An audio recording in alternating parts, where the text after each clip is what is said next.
That burning smell when your Amana AC starts is a warning sign, not just a nuisance. It usually points to overheating of components due to dust, electrical faults, or worn parts. Think of it like this. When your AC kicks on, the compressor motor needs a lot of power. If parts like the start capacitor are failing, they can overheat and emit that acrid smell, often like melted plastic or rubber.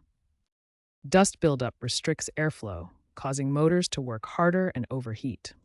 Even loose wiring can spark, creating a burning odor. Ignoring it can lead to bigger problems, so let's get to the root cause.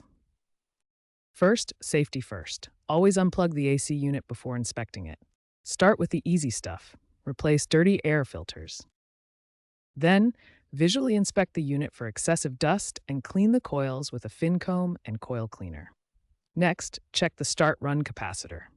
A bulging or leaking capacitor is a bad sign and needs replacement by a qualified technician. Use a multimeter to test the voltage. If the smell persists after these steps, it could be a more serious issue, like a failing motor or compressor. Contact a certified HVAC technician for a professional diagnosis and repair. Regular maintenance can prevent these issues, keeping your Amana AC running smoothly and safely. Some newer Amana models have smart features that can detect issues early, which is also helpful.